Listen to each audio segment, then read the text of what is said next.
Buenas tardes, soy el doctor Fernando Jiménez, médico intensivista. Voy a presentar el tema de vasopresores e inotrópicos en el estado de choque séptico. Muchas gracias al comité organizador de la Sociedad de Medicina Crítica y Terapia Intensiva Boliviana. No tengo ningún conflicto de interés y los objetivos de esta charla serán un poco de la definición, clasificación del estado de choque, un poco la valoración y el uso de vasopresores e inotrópicos según la evidencia actual. Es así que el choque ha sido tradicionalmente definido como un estado de hipoperfusión sistémica. Otras definiciones fueron la insuficiencia global de la perfusión tisular, que conduce a la insuficiencia del aporte de oxígeno y nutrientes para satisfacer las necesidades de los tejidos. Allá en el 2013, el doctor Jean-Louis Vincent presentó esta revisión de choque circulatorio, cuya expresión o definición del estado de choque es muy interesante, y el cual refiere que es la inadecuada utilización celular del oxígeno por una falla circulatoria. Es así que nosotros empezamos a estudiar el estado de choque desde hace mucho tiempo y clasificarlo en las 4 estadios actuales que conocemos como distributivo, hipovolémico, cardiogénico y obstructivo. Nos abocaremos mucho más al tipo de choque distributivo, el cual tiene una característica fundamental que es de vasodilatación periférica, y es así, no hay una alteración de la bomba como el cardíaco o una obstrucción de la bomba como en el choque obstructivo. Según la fisiopatología, el modelo de Trump y Benjamin y Trump y su equipo hicieron una evaluación sistémica en etapas del estado de choque. En una etapa 1, sin ninguna alteración celular correspondiente a lo que se denomina el choque oculto, y a partir de la etapa 4 hasta la séptima es un tipo de choque irreversible, el cual, pese a cualquier maniobra, el estado de alteración celular es muy alto y ya está programada la muerte celular. Tenemos la idea de que el choque es solamente relacionado a la presión arterial, cosa que no es cierta, porque existen choques sin hipotensión e hipotensión sin choques. Es así que en el modelo general hay signos de hipoperfusión, los cuales destaca el cerebro, la piel y los riñones. Según su alteración asociada a hipotensión y elevación del lactato sérico, se puede clasificar como cualquier tipo de choque circulatorio, el cual va a ser clasificado generalmente y idealmente con una ecocardiografía, ¿no? Dentro de las terapias intensivas, el 66% de pacientes en choque tienen un tipo de choque obstructivo, es por eso la relevancia. Y de ese el mayor porcentaje es el choque séptico. Aquí podemos evidenciar una microcirculación sublingual de un paciente en estado de choque en las fases en la imagen B, donde sí se ve la inadecuada utilización del oxígeno. Según la fisiopatología, y nos abocaremos a lo que es el choque distributivo en relación al séptico, es importante destacar que a niveles iniciales del estado de choque séptico, el gasto cardíaco podría estar elevado y las resistencias vasculares sistémicas son disminuidas. A medida que evoluciona el choque séptico y fases tardías, el gasto cardíaco también se ve alterado, por lo cual el gasto cardíaco estaría en relación al tiempo de evolución de la enfermedad distributiva o séptica. Pero lo más destacable es que las resistencias vasculares periféricas están disminuidas, a diferencia de todos los otros tipos de shock. Dentro de los pilares fundamentales de diagnóstico en un estado de shock circulatorio en general, la hipotensión marca uno de los más importantes, con una presión sistólica menor a 90, como lo refieren ciertas literaturas, y la taquicardia, ¿no? Dentro de los signos de hipoperfusión, que es el segundo pilar, destacamos como siempre oligoanuria, alteración del sensorio con un Glasgow menor a 13 y alteraciones de la perfusión distal con el llenado capilar, la hipermarmoria, incluso el llenado capilar, ¿no? Y el tercer pilar, que es laboratorial, que está en relación a la lactato sérico mayor a 1.5. Con estos tres parámetros podríamos considerar un choque. El lactato se ha considerado como un marcador de hipoperfusión porque el cuerpo es inteligente y es el que busca otros caminos debido a la inadecuada utilización de oxígeno o llegada de oxígeno a la célula. Es por eso que usa el camino del anaerobio para formar como resultante el lactato sérico en una fase tardía ya, ¿no? En el 2001, el tratamiento estuvo dirigido por el Dr. Rivers, una terapia dirigida a metas rápidas o tempranas. De esto, que es muy conocido en el ámbito de medicina intensiva, es de destacar que en la esfera hemodinámica la presión arterial media debería estar por encima de 65, y si no se lograría eso, pues el uso de vasopresores tempranos. Sí, y posterior a ello, la saturación venosa central debería estar mayor a 70. Si es que está menor, se puede considerar inclusive transfusiones o el uso de inotrópicos. Según este esquema del Dr. Rivers y posterior sobrevida de los pacientes, hubo una sobrevida muy importante, lo cual desencadenó la guerra de la sepsis, y estudios americanos, europeos acerca de este esquema, como el Process Arrays y Promise, definieron que esta estrategia no mejoraba la mortalidad, así como el Dr. Rivers decía. Pero es importante destacar la fisiopatología que está invocada en el manejo del Dr. Rivers en la terapia dirigida por metas temprana. En cuanto al tratamiento, es importante que todos los pacientes en choque circulatorio, sea cual sea, destacando obviamente el séptico, sean pacientes VIP, que necesitan 3 pilares para el tratamiento: la ventilación. Eso se refiere a administración más de oxígeno, ya sea en ventilación mecánica o en CPAP o en algún tipo de aporte de oxígeno para mejorar la distribución. La I de infundir líquidos, manejo de líquidos, aumentar la hemodinamia con líquidos. Y la P, que significa pump, en español es bomba. Y eso se refiere al uso de agentes vasoactivos, que es el motivo de la charla. Todo esto para intentar mejorar la tríada mortal que nosotros conocemos como la hipotermia, acidosis y coagulopatía, que llevarían al fallo circulatorio y disfunción multiorgánica y para posterior fallecimiento. Nos abocaremos a estos dos puntos para intentar disipar algunas dudas que tengamos en relación a estos dos puntos. En relación a la infusión de líquidos, es importante destacar la curva de función ventricular. En eso existen cargas de dependencia y de independencia en relación al volumen sistólico de cada paciente. Es así que no es igual un corazón normal de un joven que puede tolerar muy bien el líquido aumentando el volumen sistólico, la precarga, a un corazón deficiente, una persona adulta mayor con patologías cardiológicas que no tienen la misma compliance en el volumen sistólico. Es por eso que hay que hablar mucho en la función del retorno venoso, es representativa en la precarga, de que existen dos tipos de volúmenes, el estresado y el no estresado. El estresado es el que juega papel fundamental en esto y nada más es el 30%. Es decir, que si sobrepasamos el líquido del 30% del total del retorno venoso, es muy probablemente que esta bañera se va a rebalsar. ¿Y dónde? Generalmente a nivel pulmonar. Es por eso que el manejo de líquidos debe ser muy bien estudiado y manejado bajo monitorización estricta. Para ello hay varias medidas de evaluación, ya sean invasivas y no invasivas.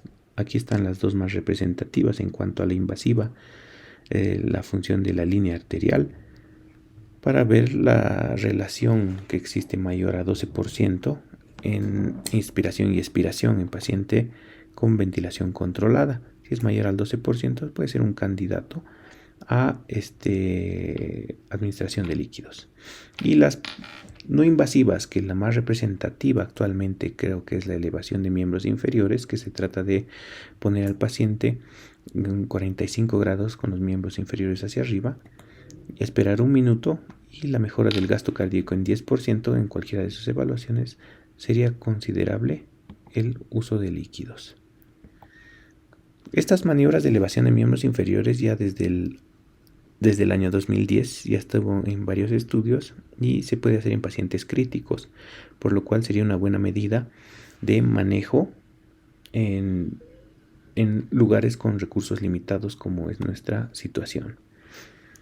El estudio Andromeda Shock hace un par de años salió y es muy representativo en relación a este aspecto, ya que nos refiere que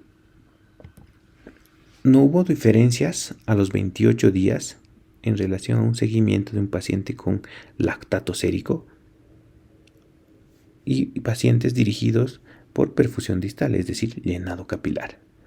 Eso nos infiere a que nosotros podemos manejar un paciente con recursos limitados mediante la clínica, un llenado capilar.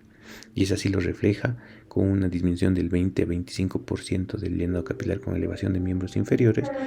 Nos representaría que el gasto cardíaco mejora en un 10% y es representativo para el uso de líquidos.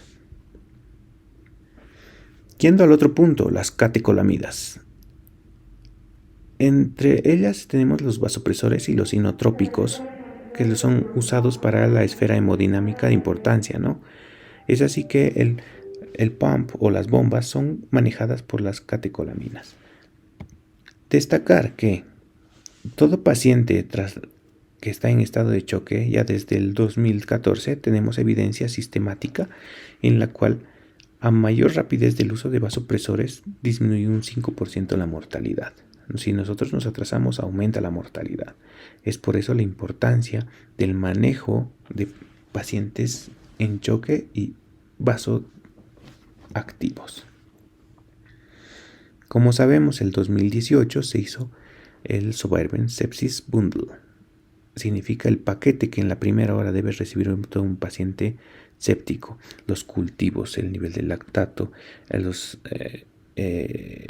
líquido administrado y lo más importante, los vasopresores si no se logra, ¿no? ¿Cuál vasopresor? Norepinefrina, como decían las guías ya desde allá del 2012-16 y actualmente el 2021, que se caracteriza por no haber cambiado, ya que es en sus puntos de manejo hemodinámico, el único cambio sugestivo que realizaron desde la 2016 es que sugieren mejor iniciar con manejo de cristaloides balanceados, es decir, Ringer lactato o Plasmalite en otros países, ¿no? Y continúan con la dosis de 30 ml kilogramo, ¿no? Eso es un poco discutible actualmente por el manejo hemodinámico, como vimos, y las resistencias. Y como vemos, fisiopatológicamente no se trata de falta de líquido, sino de falla circulatoria. Entrando a los vasoactivos, no hay ningún cambio en las recomendaciones. La norepinefrina sigue siendo de primera elección ante cualquier tipo de choque. Y la vasopresina de segunda elección si no se logra un adecuado manejo de la presión, ¿no? Si no se logra con norepinefrina y vasopresina, se puede añadir epinefrina.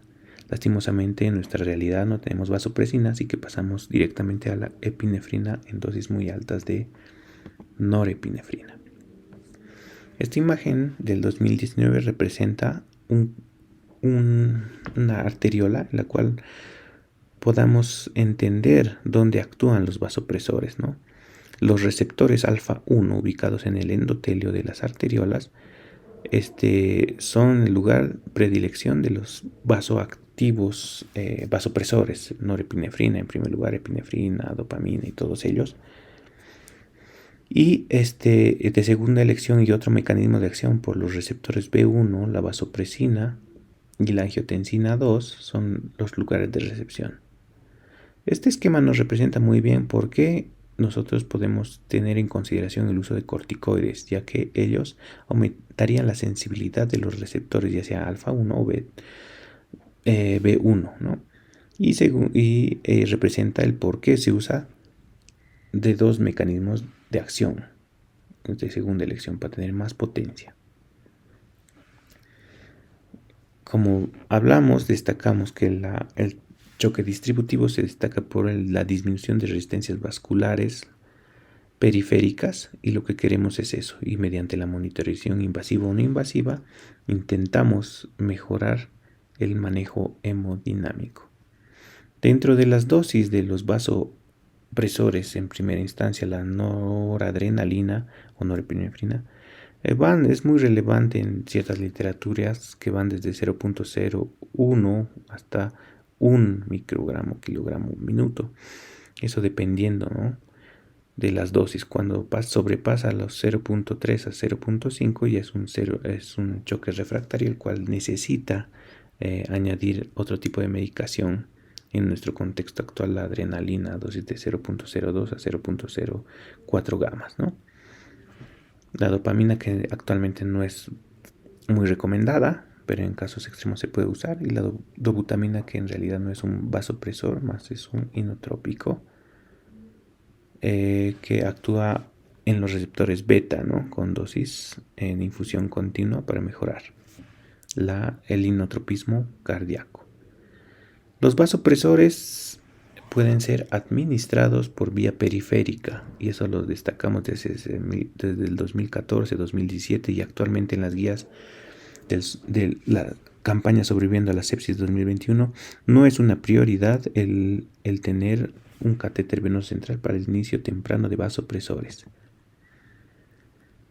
Dentro de los 4 pilares del manejo de cualquier paciente chocado en servicio de urgencias o medicina crítica, estos 2 periodos, el salvataje y la optimización, son los fundamentales en el manejo. Es así que nosotros queremos optimizar esto y regular y llegar a niveles aceptables para una buena perfusión distal y que no progrese a una disfunción multiorgánica. Por eso son fundamentales el inicio. Los inotrópicos, ¿cuándo? Los inotrópicos sirven para darle potencia al corazón, el inotropismo cardíaco. El gol estándar sería realizar un POCUS a todos los pacientes para hacer un screening mediante las ventanas cardíacas para ver cómo está la funcionabilidad cualitativa y cuantitativa del corazón mediante fórmulas o simplemente cualitativa para el uso de inotrópicos. Nosotros tenemos la otra opción, que a veces no contamos con un ecocardiógrafo en la unidad y podemos hacer el taller gasométrico hemodinámico, en el cual es representativo el delta CO2 y la saturación venosa de oxígeno, que son representativos estáticos de cómo está la función cardíaca del paciente. Y mediante ello, si hay un delta CO2 mayor a 6, pues podría beneficiarse del uso de inotrópicos. ¿Cuál inotrópico? Según este estudio del 2021, el estudio que se denomina DOREMI es un estudio doble ciego randomizado en el cual 192 pacientes fueron tratados con choque cardiogénico en relación a dobutamina 96 y 96 de milrinone, en los cuales no evidenciaron ningún beneficio al usar milrinone. En realidad no tienen ninguna diferencia el uso. La diferencia está en el costo y la distribución de medicación, que es mucho más habitual en la dobutamina, que le podemos encontrar en nuestras instituciones. Algo para llevar a casa, y es muy importante: si bien nosotros manejamos a los pacientes según guiados por las normas o guías internacionales como la campaña Sobreviviendo a la Sepsis, la imagen de la izquierda representa que no a todos podemos darles 30 ml kilogramo de líquidos, porque podríamos rebasar sus capacidades cardíacas y llegar a complicar y a ser iatrogenia. Es así que toda terapia debe ser dirigida e individualizada a cada paciente. Y como otro punto de importancia es que la norepinefrina o noradrenalina es la primera fuerza ante cualquier tipo de choque. Cualquier choque debería ser iniciado vasopresores a primera instancia norepinefrina. ¿Y esto por qué? Porque la norepinefrina, junto al uso moderado de líquidos, ha demostrado tener una mejor evolución de los pacientes y estabilización en el estado crítico agudo. Es por eso que esas dos cosas son las primeras que nos debemos llevar a casa y tener en cuenta ante cualquier paciente en choque circulatorio. Como intensivistas hemos probado varias teorías como el cóctel de Marik y otro tipo de terapias, las cuales no han tenido un beneficio ni tienen evidencia actual, por lo cual creo que cualquier manejo debe ser respaldado con evidencia científica clara. Y es así, nosotros tenemos que detener la sepsis, porque esto salva vidas. Nosotros queremos hacerlo mejor en un trabajo multidisciplinario, nadie es más que nadie y creemos que el trabajo en equipo es lo que puede llevar a la sobrevida de los pacientes. Eso es todo, muchísimas gracias. Si tienen algunas preguntas, estamos prestos para responder.